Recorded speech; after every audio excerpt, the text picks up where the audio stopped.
ভারতবর্ষের বাইরের জেনারেশনের মানুষকে যে তবলাটাকে একটা গেমের মতো করে ইউজ করেছিল, খেলা। এবং ও একজন কমপ্লিট মিউজিশিয়ান, কমপ্লিট। ও শুধু রিদিম নয়, ব্যক্তিগত জীবনে ও একটা দুর্দান্ত মানুষ।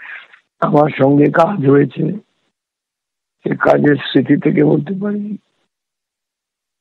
ও যখন কাজ করতে আরম্ভ করলো পুরো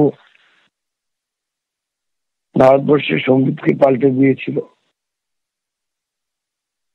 সমস্ত ভালো কিছু আমাদের থেকে সরে যাচ্ছে, চলে যাচ্ছে, আমাদের বড্ড দুর্দিন। জাকিরে চলে এইসব, মানে কি প্রতিভাগুলো।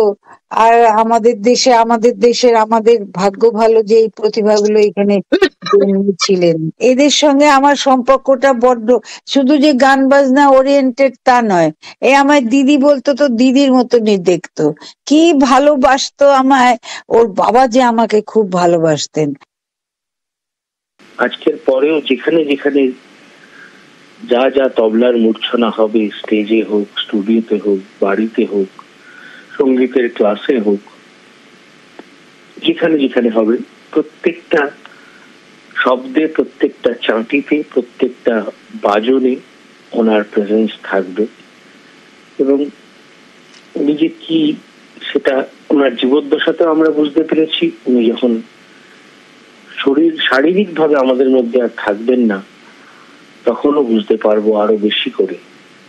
আমি ভাগ্যবান যে ওনাকে আমি চোখের সামনে এবং কানে, নিজের কানে ওনাকে শুনতে পেরেছি।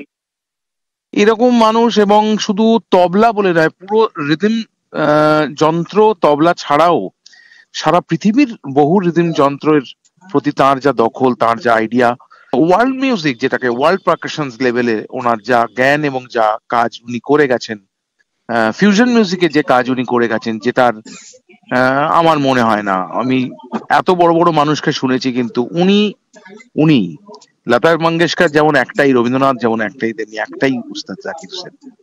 আমার সশ্রদ্ধ প্রণাম।